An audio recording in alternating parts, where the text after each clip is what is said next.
G'day everyone. Hope the quarter has been a good one for you. It's amazing that we're at the end of the September quarter already, and Christmas is closing in fast already. The numbers for the quarter have been relatively flat. I mean, it's pretty reflective of the political environment that we're in at the moment. A fair bit of tension quite clearly around the globe at the moment, and markets are currently, or have been reflected, that sort of volatility over the last quarter, and you'll see that in the figures. We have interestingly seen a little bit more of a positive market reaction since the end of the quarter as the Australian share market does push up towards that 6,000 mark.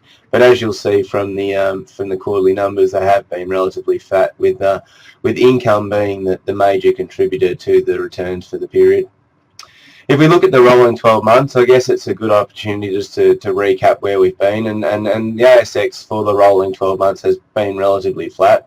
The numbers have been really revolving around, and the returns have been revolving around the yield that we've been able to establish from portfolios. And I guess that's the important part as we talk about with our portfolio construction, is to ensure that even if there is not a huge amount of capital growth, that we're getting regular income coming in the door to enable the portfolio to continue to grow. Looking specifically at stocks, so clearly over the last quarter, some of the resource stocks, BHP, Rio, those sorts of things have performed reasonably well for the quarter.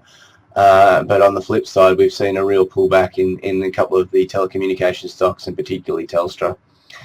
The market obviously reacted poorly to the fact that Telstra decided to cut back their dividends. But look, on the positive, we think that really it was a prudent decision by management, I guess, because paying out 100% or very close to of their profits in dividends, despite it being a fantastic dividend, is not necessarily sustainable over the longer term. So to cut that back and retain a bit of profit within the business to ensure that they remain as a leader and invest in the business to ensure that they stay cutting edge, I think is a prudent strategy, despite the fact that the share market necessarily didn't react necessarily the best way to it.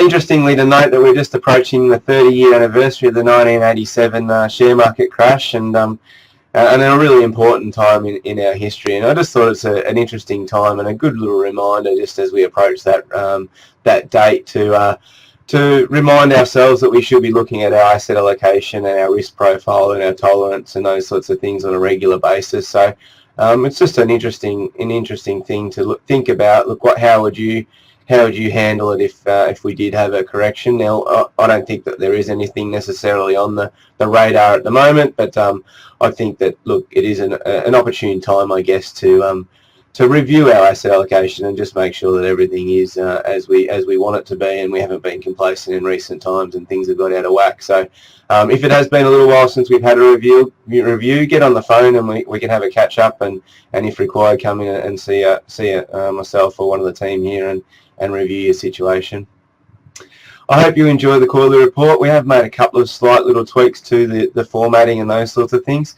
Remember, it is your quarterly report, so if you do have any suggestions or anything like that in relation to the format or the wording or what you want displayed, feel free to let us know, because ultimately, we're here to give you a good level of service and take on your feedback.